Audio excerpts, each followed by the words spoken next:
semuanya, perkenalkan kami dari kelompok 11. Kami akan membahas tentang 9 gambar rupa Allah dan kami akan kaitkan dengan kasus ketiga.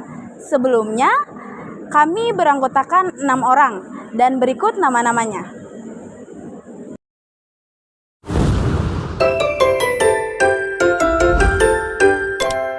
Yang pertama yaitu rasional atau kepribadian yang menuntut kejujuran. Willa ingin mamanya selalu jujur, namun kenyataannya dunia tidak sesederhana itu. Kebenaran memang ideal, tapi ada kalanya muncul kebenaran yang situasional. Misalnya berbohong demi menyelamatkan nyawa. Bagi seorang profesional seperti perawat, tantangan adalah tetap mengikuti prosedur medis yang sambil tetap mendengarkan hati nurani. Intinya, kita harus tahu dan kapan harus menimbang dampak dari ucapan tersebut agar tidak merugikan orang lain. Yang kedua, yaitu sifat hukum, yaitu manusia menuntut keadilan. Mama menuntut keadilan karena Willa dibully, dan itu sangat manusiawi. Namun, keadilan itu menjadi rumit kalau cuma memihak satu pihak saja. Keadilan yang sejati harus memperbaiki keadaan secara menyeluruh tanpa menciptakan ketidakadilan baru bagi pihak lain. Menuntut sekolah untuk bertindak itu benar, tapi caranya harus tetap adil bagi semua murid, supaya penyelesaian tidak menimbulkan masalah bagi orang lain. Nomor 3, moral kesucian. Secara moral, jujur adalah yang utama dan tidak bisa dikompromi. Namun, batas komprominya ada, yaitu ketika kejujuran itu justru menghancurkan sifat manusia yang lebih besar.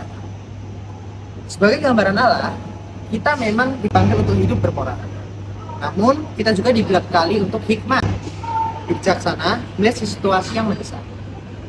Moralitas bukan cuma soal pada aturan, tapi soal bagaimana menjaga kesucian hati di tengah pilihan sulit. Nomor 4, mengasihi. Mama sangat sayang kepada Willa, namun rasa sayang itu tidak bisa membuat kita menjadi pilih kasih. Kasih yang seimbang tidak hanya ketika kita melindungi orang terdekat, namun juga peduli kepada hak dan perasaan orang lain. Mengasihi tidak hanya ketika kita melindungi kesalahan orang yang kita sayangi, namun juga membawa kebaikan bagi orang lain. Sifat Allah yang kelima yaitu kreatif. Allah itu kreatif, maka kita sebagai ciptaannya harus kreatif dalam menentukan jalan keluar. Saat memanah Willa berada di dua pilihan yang sama-sama sulit, jangan menyerah pada keadaan. Mungkin ada opsi yang ketiga, di mana Nawila tidak harus mengorbankan kejujuran atau keselamatan orang lain. Kreativitas dapat membantu kita menemukan celah dalam kebuntuan. Selanjutnya adalah gambar Allah yang keenam, yaitu kekal. Penderitaan di dunia ini memang bersifat sementara, namun dampak untuk mental dan juga karakternya itu dapat membekas dengan lama. Jika Mama Willa terlalu berfokus pada keselamatan fisiknya Willa di dunia saja, Mama Willa mungkin lupa mengajarkan nilai-nilai yang bersifat kekal seperti integritas. Sangat penting untuk menjaga keseimbangan antara memastikan keamanan raga dan tetap menjaga kesehatan serta kemurnian jiwa. Yang ketujuh yaitu sifat rohani.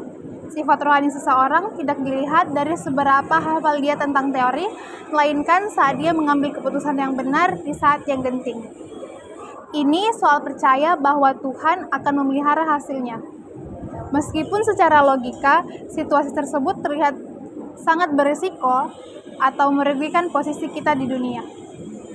Ya, selanjutnya yang ke-8, Tuhan mengelola. Mama Nawila punya kuasa atas Nawila sebagai orang tua. Tapi dia bukan tuan atas orang lain yang bisa mengatur segalanya sesuai dengan kemauannya sendiri. Sebagai gambar Allah, peran kita adalah sebagai pengelola, bukan pemilik mutlak. Kita punya tanggung jawab besar atas setiap dampak dari pilihan yang kita buat.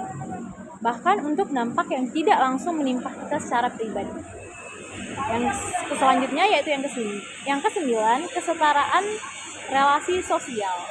Seringkali orang tua memperlakukan anak hanya sebagai subjek yang harus dilindungi tanpa memberi penjelasan yang cukup, seolah anak tidak paham apa-apa. Padahal menghargai anak sebagai subjek yang bisa diajak bicara dan diberi pengertian adalah bentuk nyata dari penghargaan terhadap martabat manusia. Di hadapan Allah, Posisi orang tua dan anak adalah setara, yaitu sebagai sesama ciptaan.